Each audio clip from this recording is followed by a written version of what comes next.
कहानी की शुरुआत होती है जंगल में शिकारियों की एक टीम से, जिन्होंने कई सारे जानवरों को मार दिया था और ये सभी शिकारी जानवरों का शिकार करके उनकी खालों को निकालकर शहर में बेचा करते थे। ये लोग खालों को बांधकर बस यहाँ से निकलने की तैयारी करने ही वाले थे कि तभी जंगल के आदिवासी लोग इन पर हमला कर देते हैं और इन्हें चारों तरफ से घेर लेते हैं। जंगल के आदिवासी लोग बहुत ज्यादा गुस्से में होते हैं और इन पर तीर बरसाना शुरू कर देते हैं, जिससे शिकारी टीम के बहुत सारे लोग मारे जाते हैं। और ये आदिवासी कबीला इसलिए हमला करता है क्योंकि उनका जो सरदार होता है उसकी बेटी को किसी ने किडनैप कर लिया था और उन आदिवासी लोगों को लगता है कि ये इन्हीं शिकारी लोगों का काम है। ये लोग भी उन आदिवासियों से मुकाबला करते हैं, पर आदिवासी तादाद में ज्यादा होते हैं, इसलिए ये लोग उनका मुकाबला नहीं कर पाते और इनके कई सारे लोग मारे जाते हैं। अब शिकारी टीम के कैप्टन को भी समझ आ चुका था कि अगर आदिवासियों से लड़ेंगे तो हम सब मारे जाएंगे, इसलिए वो अपनी टीम से कहता है कि जितनी खाल हो सके उठाओ और उन्हें लेकर जल्दी से बोट पर चले जाओ। यहाँ मूवी का मेन कैरेक्टर ग्लास अपने बेटे के पास आता है और उसे जल्दी से बोट तक पहुंचने को कहता है। तभी ये लोग देखते हैं कि आदिवासी लोगों का एक और बड़ा ग्रुप आ रहा है, इसलिए ये लोग लड़ना छोड़ देते हैं और अपनी जान बचाने के लिए तेजी से बोट की तरफ भागते हैं। इसी बीच शिकारी टीम के और भी कई सारे लोग मारे जाते हैं। बस कुछ ही लोग बोट तक पहुंचकर यहाँ से निकल जाते हैं। उनके जाने के बाद आदिवासी लोग शिकारियों से बची सारी खालों पर कब्जा कर लेते हैं और कबीले के सरदार को यहाँ अपनी बेटी नहीं मिलती। अब कबीले का सरदार अपने लोगों से कहता है कि यहाँ पर जितनी भी उन अमेरिकन शिकारियों से खालें बची हैं उन्हें उठा लो। इन खालों को हम फ्रेंच शिकारियों को दे देंगे, बदले में हम उनसे घोड़े और बंदूकें ले लेंगे और मेरी बेटी को तब तक ढूंढते रहेंगे जब तक वो मिल नहीं जाती। दूसरी तरफ ये अमेरिकन शिकारी लोग काफी दूर जाने के बाद भी डरे हुए होते हैं और बंदूक तान कर तैयार रहते हैं, क्योंकि उन्हें भी पता था कि वह आदिवासी लोग इनका इतनी आसानी से पीछा नहीं छोड़ेंगे और वो कभी भी इनके ऊपर हमला कर सकते हैं। अब यहाँ पर इन लोगों को समझ नहीं आ रहा होता कि हमें किस तरफ जाना चाहिए। तब कैप्टन ग्लास से पूछता है कि हमें क्या करना चाहिए। ग्लास कहता है कि हमें इस बोट को छोड़ के जमीन के रास्ते चलना चाहिए, क्योंकि वो आदिवासी लोग नदी को फॉलो करते हुए जल्दी हमारे तक पहुंच जाएंगे, इसीलिए जमीन ही हम सबके लिए सबसे सेफ रास्ता है। लेकिन ग्लास की इस बात से इनके ग्रुप का एक आदमी जिसका नाम गैराल्ड है, उसे ग्लास का यह फैसला ठीक नहीं लगता। वो कहता है कि अगर हम जमीन से जाएंगे तो वो लोग हमें जल्दी मार देंगे, क्योंकि जमीन का रास्ता बहुत लंबा है और हमें घर पहुंचने में कई हफ्ते लग जाएंगे। लेकिन टीम का कैप्टन गैराल्ड से कहता है कि ग्लास इस जगह को हमसे बेहतर जानता है, इसलिए हमें उसकी बात मान लेनी चाहिए और ये लोग तय करते हैं कि अब हम जमीन के रास्ते जाएंगे। अब यहाँ गैराल्ड भी कैप्टन की बात मान लेता है, लेकिन कुछ लोगों को ग्लास का जमीन से जाने का फैसला ठीक नहीं लगता, इसलिए वो लोग बोट के जरिए नदी से होते हुए घर पहुंचने का फैसला करते हैं। इसके बाद जो जमीन के रास्ते से जाने वाले थे वो बोट से उतर जाते हैं और बोट में बैठे कुछ लोग नदी के रास्ते से आगे बढ़ते हैं। यहाँ कैप्टन सभी से कहता है कि हमें सारी खालें यहीं पर छोड़नी चाहिए ताकि रास्ते में हमें किसी भी परेशानी का सामना न हो। कैप्टन की बात सभी को ठीक लगती है, जिसके बाद ये लोग सारी की सारी खालें पत्थरों के नीचे छिपा देते हैं ताकि अगर फ्यूचर में ये लोग फिर कभी इस जगह पर आए तो इनकी खालें उन्हें मिल जाएं। और अब ये सारे के सारे जंगल के रास्ते चलना शुरू कर देते हैं, पर अब उनके लिए मुश्किलें बढ़ने वाली थी, क्योंकि जल्द ही सर्दी का मौसम आने वाला था और उन्हें कई हफ्तों तक पैदल चलकर अपने घर पहुंचना था। लेकिन इसके अलावा उनके पास कोई दूसरा रास्ता नहीं था, इसलिए ये सभी लोग ठंड से मुकाबला करने के लिए तैयार थे। जंगल के रास्ते से पैदल चलते हुए शाम हो जाती है और अब ये लोग एक जगह पर रुककर रात यहीं पर गुजारने का फैसला करते हैं। कुछ देर बाद रात हो जाती है और ये सभी जंगल में सो जाते हैं। अगली सुबह हम देखते हैं कि जो लोग ग्लास के जमीन के रास्ते से पैदल चलने का फैसला गलत समझ रहे थे, अब उन लोगों को अपनी गलती का पछतावा होता है। वो आदिवासी लोग आकर उन्हें मार देते हैं और आदिवासी लोग समझ जाते हैं कि कुछ लोग जंगल के रास्ते से पैदल निकल गए, इसलिए ये लोग पूरे जंगल में फैल जाते हैं उन बचे हुए अमेरिकन शिकारियों को ढूंढने। एक आदिवासी को जमीन पर चलने वाले अमेरिकन शिकारियों के पैरों के निशान भी मिल जाते हैं। वह आकर अपने कबीले के सरदार को बताता है। कबीले के सरदार को लगता है कि मेरी बेटी उन्हीं के पास है और अब ये आदिवासी लोग पैरों के निशान को फॉलो करते हुए उनके पीछे जाते हैं। इधर ये लोग लगातार कई घंटों से पैदल जंगल के रास्ते से आगे बढ़ते हैं और ये लोग काफी ज्यादा थक जाते हैं, इसलिए ये लोग कुछ देर आराम करने के लिए यहीं पर डेरा जमा देते हैं और सभी आराम करने लगते हैं। सभी लोगों को भूख लगी हुई थी पर खाने के लिए कुछ भी नहीं था, इसलिए ग्लास शिकार ढूंढने जंगल में अकेला निकल पड़ता है। कुछ दूर आने के बाद उसे महसूस महसूस होता है कि आसपास कोई है, इसलिए ग्लास बंदूक उठाकर रेडी हो जाता है और तभी उसे सामने भालू के 2 छोटे बच्चे दिखाई देते हैं। इससे पहले कि ग्लास वहां से निकल पाता तभी एक बड़ा भालू उस पर हमला कर देता है, जिससे ग्लास के हाथ से बंदूक गिर जाती है। वो भालू ग्लास को उठाकर पटकता है और ग्लास को बुरी तरह से जख्मी कर देता है। अब ग्लास कुछ भी नहीं कर सकता था, इसलिए वो आराम से जमीन पर लेट जाता है। ग्लास जब शांत होता है तो भालू भी वहां से जाने लगता है, लेकिन ग्लास शिकार पाने के लिए किसी तरह करके अपने गन के पास पहुंचता है। तभी वो भालू दोबारा से ग्लास पर हमला करने के लिए आता है। ग्लास जल्दी से बंदूक से उसे गोली मारता है, पर वह गोली भालू के सर में लगने के बजाय उसके गले में लग जाती है, जिससे भालू अब और ज्यादा चिढ़ जाता है और अपने पंजों से ग्लास के गले को चीर देता है। लेकिन भालू रुकता नहीं और वो ग्लास के पूरी बॉडी को बुरी तरह से अपने पंजों से काट देता है। गोली लगने की वजह से भालू भी कमजोर हो चुका था। ग्लास अब किसी तरह करके चाकू निकालकर उस भालू पर कई वार करता है, जिससे ये दोनों ढलान से लुढ़कते हुए नीचे गिर जाते हैं, जिसके बाद वह भालू भी ग्लास के ऊपर गिर जाता है। लेकिन भालू मर चुका था और ग्लास भी लगभग मर ही चुका होता है, क्योंकि भालू ने उसका गला पूरी तरह से फाड़ दिया था और इसकी पूरी बॉडी पर गहरे जख्म थे। ग्लास बहुत ही ज्यादा तकलीफ में था। ग्लास ने जब भालू पर गोली चलाई थी तब गोली की आवाज उसके साथियों ने सुन ली थी, इसलिए ग्लास के साथी उसे ढूंढते हुए वहां पर पहुंच जाते हैं और वो देखते हैं कि ग्लास के ऊपर भालू गिरा हुआ है। वो बड़ी मुश्किल से भालू को उसके ऊपर से हटाते हैं और ग्लास को अपने साथ ले जाते हैं। अब उनमें से एक आदमी ग्लास के घावों को सीना शुरू करता है। दर्द के मारे ग्लास का बुरा हाल हो गया था। उसका गला बुरी तरह से कट चुका है और उसके पूरे बॉडी पर काफी गहरे जख्म हैं। ग्लास के जख्मों को देखते हुए ये लोग समझते हैं कि ग्लास अब जिंदा नहीं रह पाएगा और कुछ ही घंटों में उसकी मौत हो जाएगी। दूसरी तरफ आदिवासी कबीले का सरदार अमेरिकन शिकारियों से जो खालें बची हुई थीं, वो इन खालों को फ्रेंच शिकारियों को दे देता है, जिसके बदले वो उनसे बंदूकें और घोड़े ले लेता है, जिसका मतलब इन अमेरिकन शिकारियों यानी ग्लास और उसके साथियों के लिए मुश्किलें बढ़ने वाली थीं, क्योंकि इससे पहले ये आदिवासी तीर कमान से हमला किया करते थे, लेकिन अब आदिवासियों के पास घोड़े और बंदूकें भी आ गई थीं। अब ग्लास बुरी तरह से जख्मी होने की वजह से चल नहीं सकता था, इसलिए ये लोग ग्लास के लिए लकड़ी का एक स्ट्रेचर बनाते हैं। वो ग्लास को उसके ऊपर रखते हैं और आगे बढ़ना शुरू करते हैं। इस तरह से ये लोग बारी बारी से ग्लास को उठाते हैं। ये लोग ग्लास को काफी दूर तक ले आते हैं, पर आगे का रास्ता बहुत ही मुश्किल था, क्योंकि आगे एक ऊंचा पहाड़ था जहां से इन लोगों को गुजरना था। ये पहाड़ी रास्ता इतना खराब था कि वहां से अकेला आदमी भी ठीक से नहीं चढ़ पाता था, इसलिए ग्लास को यहाँ से चढ़ाना नामुमकिन था। ये लोग फिर भी कोशिश करते हैं, पर ये लोग ग्लास को नहीं चढ़ा पाते। तभी उनका जो कैप्टन होता है वो अपने एक आदमी को बोलता है कि ग्लास के मुंह पर कपड़ा रखो। दरअसल वो ग्लास को गोली मारने वाला होता है, क्योंकि उसको लगता है कि ग्लास तकलीफ से गुजर रहा है और वैसे भी ग्लास अब बच नहीं सकता। ग्लास दर्द से तड़प रहा होता है और उसको यहाँ से घर ले जाना लगभग नामुमकिन है। कैप्टन ग्लास को मारने ही वाला होता है कि तभी ग्लास का बेटा सामने आकर बोलता है कि ऐसा मत करो। कैप्टन को उस पर तरस आ जाता है और वो ग्लास को गोली नहीं मार पाता, क्योंकि ग्लास की वजह से ये सभी जिंदा बचे होते हैं। कैप्टन वहाँ पर मौजूद सभी लोगों से कहता है कि जो भी 2 लोग ग्लास के मरने तक उसके पास रुकेंगे, उसे गांव वापस आते ही $70 दिए जाएंगे। कैप्टन कहता है कि ग्लास ने हम सबकी मदद की है और कैप्टन चाहता था कि ग्लास को नेचुरल डेथ मिले और जब ग्लास मर जाए तो उसका अंतिम संस्कार करके वो 2 लोग भी वापस आ जाएं। अब ग्लास का बेटा फौरन बोलता है कि मैं रुकूंगा और वहाँ पर एक लड़का और होता है जिसका नाम फ्रेजर है। वो कहता है कि मैं रुकूंगा चाहे $70 मिले या ना मिले। अब ग्लास का बेटा हॉक और फ्रेजर दोनों उम्र में छोटे थे, इसलिए कैप्टन कहता है कि एक और आदमी भी इनके पास रहना चाहिए। यहाँ गेराल्ड सामने आकर बोलता है कि मैं रुकूंगा, पर $70 बहुत कम है। तब कैप्टन बोलता है ठीक है, $100 मिलेगा। और तभी जो ग्लास का बेटा और जो दूसरा लड़का होता है वो कहते हैं कि तुम हमारे डॉलर भी रख सकते हो। ये सुनकर गेराल्ड कहता है $300 काफी है, इससे मैं अपना घर खरीद सकता हूँ और वैसे भी 2 से 3 दिनों की बात है, इससे ज्यादा दिन ग्लास जिंदा नहीं बच पाएगा। और गेराल्ड भी उनके साथ रुकने के लिए तैयार हो जाता है। अब ये 3 लोग ग्लास के पास यहाँ पर रुक जाते हैं और बाकी सब आगे निकल जाते हैं। गेराल्ड ग्लास के पास ही बैठ जाता है और ग्लास के मरने का इंतजार करने लगता है, लेकिन ग्लास मरने का नाम तक नहीं ले रहा होता। अगले दिन ग्लास का बेटा और वो दूसरा लड़का पेट भरने के लिए शिकार और पीने के लिए पानी लेने चले जाते हैं। तब गेराल्ड पास ही में एक घड़ा खोदने लग जाता है, लेकिन गेराल्ड ऐसा क्यों कर रहा है? क्या वह ग्लास को जिंदा दफनाने का सोच रहा है? ये तो हमें आगे ही पता चलेगा। इस तरह से और भी कई घंटे गुजर जाते हैं और जब गेराल्ड देखता है कि ग्लास अभी तक नहीं मरा, तब वो गुस्से से ग्लास के पास आता है और ग्लास से कहता है कि तुम मरते क्यों नहीं? तुम्हारी वजह से हम सबकी जान चली जाएगी, क्योंकि आदिवासी लोग अभी भी पागलों की तरह हमें ढूंढ रहे हैं और अगर आदिवासी यहाँ पर आ गए तो वो हम सबको मार देंगे और तुम अपनी जान जान देकर अपने बेटे की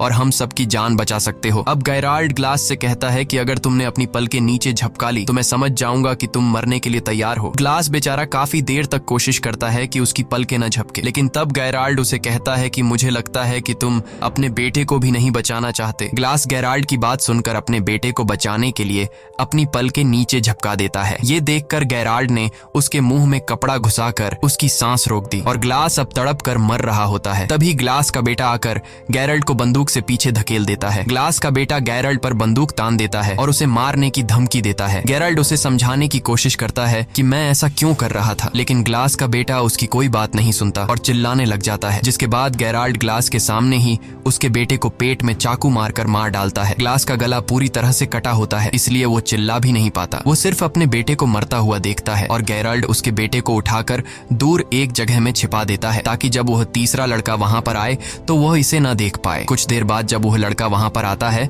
वो गैराल्ड से पूछता है कि हॉक कहाँ है। तब गैराल्ड उसे बताता है कि वो आसपास ही होगा, थोड़ी देर में आ जाएगा। ग्लास बेचारा उस लड़के जिसका नाम ब्रीजर है उसे बताने की कोशिश करता है कि गैराल्ड ने मेरे बेटे को मारा है, पर वह बता नहीं पाता क्योंकि उसके मुंह से आवाज नहीं निकल सकती। अब रात होती है, गैराल्ड और ब्रीजर सो जाते हैं। अगली सुबह गैराल्ड ब्रीजर को जगाकर उससे झूठ बोलता है कि मैंने यहाँ से कुछ ही दूरी पर 20 आदिवासी कबीले के लोगों को हमारी तरफ तेजी से आते हुए देखा। अगर वो यहाँ तक पहुंचे तो हमारे टुकड़े टुकड़े कर देंगे। ये सुनकर ब्रीजर डर जाता है और बोलता है कि अगर हम चले गए तो ग्लास और उसके बेटे हॉक का क्या होगा, जिस पर गैराल्ड कहता है कि अगर हॉक जिंदा होगा तो हमें ढूंढ लेगा। फिर वो लड़का कहता है कि ग्लास अभी जिंदा है और हमने कैप्टन से वादा किया था कि ग्लास के मरने के बाद हम उसका अंतिम संस्कार पूरे रीति रिवाज से करके यहाँ से निकलेंगे। ये सुनने के बाद गैराल्ड ग्लास को पैरों से पकड़कर बहुत बुरी तरह से खींचता है। ग्लास के पूरे शरीर में घाव होते हैं और वो दर्द से चिल्ला रहा होता है। अब गैराल्ड ने एक दिन पहले जो कब्र खोदी थी उसमें ग्लास को जिंदा डाल देता है और ऊपर से मिट्टी डालना शुरू कर देता है। तब वो लड़का कहता है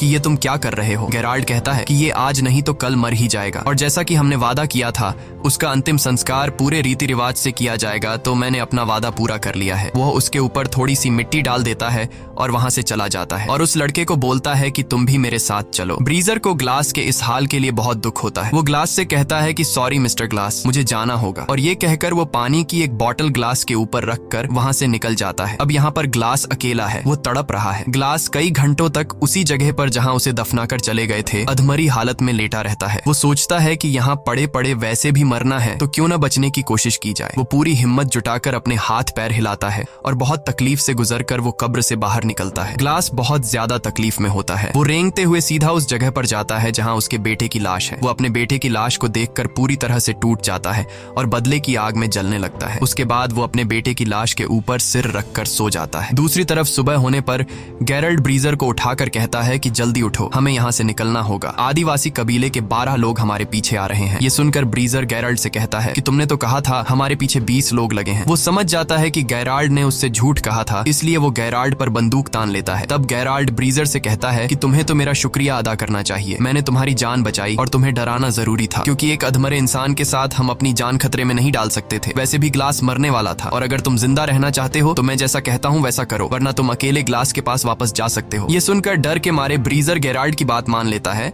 और उसके साथ आगे बढ़ने लगता है। दूसरी तरफ ग्लास उसी जगह पर होता है और अब ग्लास को भूख लगती है। वो रेंगता हुआ एक जगह पर जाता है जहाँ किसी जानवर का स्कल पड़ा होता है। वो उसमें से एक हड्डी तोड़ता है और जो सूखा हुआ मांस होता है उसे खाता है। फिर वो रेंगता हुआ एक पहाड़ी के छोर तक जाता है जहां वो देखता है कि नीचे एक नदी है। ग्लास को अब प्यास भी लगी थी। वो बड़ी मुश्किल से उसी तरह रेंगता हुआ उस नदी के किनारे पहुंच जाता है और पानी पीने लगता है, लेकिन जब वो पानी पीता है तो पानी उसकी गर्दन से बाहर निकल जाता है क्योंकि उसकी गर्दन कटी हुई थी। अब ग्लास को सबसे पहले अपने घावों का इलाज करना था। उसके पास थोड़ा बारूद बचा होता है। वो सूखी घास इकट्ठा कर आग जला लेता है और थोड़ा सा बारूद अपनी गर्दन के उस हिस्से पर डालता है जहां गला कटा हुआ था। फिर वो एक जली हुई लकड़ी को अपनी गर्दन में लगाता है जिससे बारूद जलकर एक चिंगारी पैदा होती है और उस चिंगारी से उसकी गर्दन जल जाती है। वो ऐसा इसलिए करता है ताकि जलने से जो उसका घाव फटा हुआ है वो चिपक जाए। इस दौरान ग्लास को बहुत दर्द होता है और दर्द के मारे वो बेहोश हो जाता है। उसके बाद ग्लास कई दिनों तक उसी नदी के किनारे रहता है। वो पानी पीकर और मरे हुए जानवरों का मांस खाकर अपने आप को जिंदा रखता है। एक दिन वो आदिवासी कबीले वाले लोग उसी नदी के किनारे आ जाते हैं और इससे पहले कि वो ग्लास को देख पाते, ग्लास जल्दी से नदी में कूद जाता है। वो नदी में तैरता हुआ उन आदिवासी लोगों से काफी दूर चला जाता है। नदी के इस बर्फीले ठंडे पानी में रहने के बाद ग्लास का ठंड से बुरा हाल हो गया था। वो बहुत मुश्किल से आग जलाकर अपनी बॉडी को गर्म करता है और अब यहीं पर रहने का फैसला करता है। इस तरह से ग्लास को यहाँ पर रहते हुए काफी दिन गुजर जाते हैं। अब उसके जख्म भी ठीक हो चुके थे और ग्लास थोड़ा बहुत चलने लगा था। नदी के किनारे होने की वजह से उसे पानी की तो कोई कमी नहीं थी, लेकिन पेट भरकर खाना उसे बहुत मुश्किल से मिलता था। वो वहां नदी से मछली पकड़कर उसे कच्चा खाकर गुजारा किया करता था और अपने आप को जिंदा रखता। अब एक रात को जब वो सो रहा होता है तभी उसको आग की कुछ लपटें दिखाई देती हैं और जब वो उस तरफ जाता है तो वहां पर एक आदमी होता है जिसने बहुत बड़ा शिकार किया था और वो उसे खा रहा होता है। ग्लास उसके पास जाता है और जैसे ही वो ग्लास को देखता है वो अपना तीर और कमान उस पर तान देता है। ग्लास इशारों से बताता है कि मैं तुम्हारे लिए कोई खतरा नहीं हूँ, मुझे बस खाना चाहिए। वो आदमी समझ जाता है और ग्लास को खाने के लिए शिकार का एक टुकड़ा देता है और दोनों पूरी रात वहीं सो जाते हैं। सुबह उठकर वो आदमी जब ग्लास के जख्मों को देखता है तो वो ग्लास से पूछता है कि ये तुम्हें क्या हुआ है। तब ग्लास उसे बताता है कि मैं अपनी टीम के साथ शिकार पर था और मेरी ये हालत एक जंगली भालू ने की है, जिसके बाद मेरे साथियों ने मुझे मरने के लिए जंगल में ही छोड़ दिया और उन्होंने मेरे बेटे को भी मार दिया। ये सुनकर उस आदमी को ग्लास के लिए बहुत दुख होता है और ये जो आदमी है वो कहता है कि मेरे पूरे परिवार को भी फ्रेंच शिकारियों ने मार डाला। ये कहते हुए वो आदमी बहुत ज्यादा इमोशनल हो जाता है, पर वो कहता है कि वो उन फ्रेंच लोगों से बदला नहीं लेना चाहता क्योंकि बदला लेना ऊपर वाले के हाथ में है। वह आदमी ग्लास के जख्मों को देखते हुए कहता है कि तुम मेरे साथ ट्रैवल कर सकते हो और इसके बाद वो दोनों एक घोड़े पर आगे का सफर तय करते हैं। दूसरी तरफ गायराल्ड और ब्रीजर अपने गांव के काफी करीब पहुंच जाते हैं, लेकिन गांव में एंटर होने से पहले गायराल्ड ब्रीजर से कहता है कि हमने जो भी किया उसके बारे में किसी को भी पता नहीं चलना चाहिए। वो ब्रीजर से कहता है कि अगर उन्हें सच पता चला तो कैप्टन हमें सूली पर चढ़ा देगा। मजबूरी में ब्रीजर उसकी बात मान जाता है। अब गैरल्ड और वो लड़का कैप्टन के पास जाते हैं और गैरल्ड कैप्टन को बताता है कि ग्लास के आखिरी सांसों तक हम उसके साथ रहे, हमने उसे अच्छी तरह से अंतिम संस्कार के साथ दफनाया और ग्लास का बेटा आदिवासी लोगों के हाथ लग गया और हम अपनी जान छुड़ाकर वहां से भाग आए। ये सुनकर कैप्टन अपने वादे के मुताबिक उन दोनों को $100 देता है, लेकिन वो लड़का पैसे लिए बिना वहां से चला जाता है। गैरल्ड उस लड़के के पैसे भी उठाकर बोलता है कि सफर में जो कुछ भी हुआ उससे ये लड़का सदमे में है, इसीलिए वो ऐसा कर रहा है और गैरल्ड भी वहां से बाहर निकल जाता है। दूसरी तरफ ग्लास बर्फ में उस आदमी के साथ आगे का सफर तय कर रहा होता है और तभी बर्फ का तूफान शुरू हो जाता है। ग्लास बीमार था और उसके जख्म सड़ रहे थे और इस वजह से वो बेहोश हो जाता है। इसके बाद वो आदमी ग्लास के लिए लकड़ी का एक छोटा सा झोपड़ा बनाता है और ग्लास के सारे कपड़े उतार कर उसे उसके अंदर रख देता है और उसे चारों तरफ से ढककर सामने आग जलाता है ताकि उसको गर्मी मिल सके। इस तरह से रात गुजर जाती है और अगली सुबह जब ग्लास उठता है तो वो चारों तरफ देखता है पर वो आदमी कहीं भी नहीं होता और जब वो थोड़ा आगे जाता है तो देखता है कि किसी ने उस आदमी को फांसी लगाकर पेड़ से लटका दिया है और वहीं कुछ दूरी पर ग्लास फ्रेंच शिकारियों को देखता है। ग्लास समझ जाता है कि इन्हीं लोगों ने उस आदमी को फांसी पर लटकाया है। अब ग्लास उनके घोड़ों तक पहुंचता है और वहां ग्लास देखता है कि एक फ्रेंच शिकारी एक लड़की के साथ रेप कर रहा है और ये लड़की कोई और नहीं बल्कि आदिवासी कबीले के सरदार की बेटी थी। असल में ये वही फ्रेंच शिकारी थे जिनसे आदिवासी कबीले के सरदार ने खालों के बदले घोड़े और बंदूकें ली थी और इन्हीं फ्रेंच शिकारियों ने कबीले के सरदार की बेटी को किडनैप किया था। लेकिन कबीले के सरदार को लग रहा था कि उसकी बेटी को अमेरिकन शिकारियों ने किडनैप किया है। उसके बाद ग्लास चुपके से पीछे से आकर जो आदमी कबीले के सरदार की बेटी के साथ गलत कर रहा था उसे मार देता है और लड़की को आजाद कर लेता है। यहाँ ग्लास होशियारी से काम लेते हुए एक घोड़े पर बैठ जाता है और बाकी घोड़ों की रस्सियां खोलकर बंदूक से गोली चला देता है जिससे सभी घोड़े भाग जाते हैं और अब उन फ्रेंच लोगों के पास घोड़े न होने की वजह से वे ग्लास का पीछा नहीं कर पाते, पर भागते समय ग्लास का पानी का बोतल वहीं पर नीचे गिर जाता है। वहां से भागने के बाद ग्लास रात एक पेड़ के नीचे गुजारता है और जब सुबह होती है तो वो देखता है कि आदिवासी उस तक पहुंचने वाले हैं। वो जल्दी से अपने घोड़े पर बैठकर भागने लगता है, लेकिन वे आदिवासी उसके काफी करीब होते हैं। वो एक दो आदिवासी को गोली मारता है और घोड़े को और तेजी से भगाता है और दौड़ते दौड़ते सामने एक पहाड़ आ जाता है जिसके नीचे एक गहरी खाई होती है। लेकिन ग्लास अब रुक नहीं सकता क्योंकि अगर वो रुकेगा तो वे आदिवासी लोग उसे मार देंगे। इसलिए ग्लास घोड़े के साथ खुद को उस खाई से गिरा देता है और नीचे एक पेड़ से टकराता हुआ सीधा बर्फ में गिरता है। घोड़ा डायरेक्ट नीचे छोटे चट्टानों पर गिरने से मर जाता है, लेकिन ग्लास अभी भी जिंदा है क्योंकि वो पेड़ से टकराते हुए बर्फ की मोटी परत पर गिरता है, पर उसकी हालत अब काफी ज्यादा खराब होती है। तभी वहां तेज तूफान आता जाता है और ठंड बहुत ज्यादा बढ़ जाती है। अब अगर ग्लास ने अपने लिए कोई गर्म जगह नहीं ढूंढी तो वो ठंड में जमकर मर जाएगा। अब ग्लास ठंड से बचने के लिए घोड़े के पेट को काटता है और उसके अंदर से सभी पार्ट्स बाहर निकालता है और रात को वहीं सो जाता है, क्योंकि वो जानता है कि अगर वह बाहर रहा तो ठंड से मर जाएगा। वो किसी तरह पूरी रात उस घोड़े के पेट के अंदर गुजारता है। सुबह जब वो उठता है तो वो देखता है कि मौसम अब नॉर्मल हो चुका है और एक बार फिर से वो अपना सफर जारी रखता है। वहीं दूसरी तरफ हम देखते हैं कि जहां पर ग्लास को पहुंचना है वहां एक फ्रेंच शिकारी आता है और वह अमेरिकन शिकारियों से मदद मांगता है। ये लोग उसे अंदर ले आते हैं। कैप्टन उससे पूछता है कि आखिर तुम्हारे साथ क्या हुआ? तो वह आदमी बताता है कि एक आदमी आया था जिसने हमारे कैप्टन को मार दिया और फिर उसने हमारे सभी घोड़ों को आजाद कर दिया। असल में यह आदमी ग्लास की बात कर रहा था और जो आदमी कबीले के सरदार की बेटी के साथ गलत कर रहा था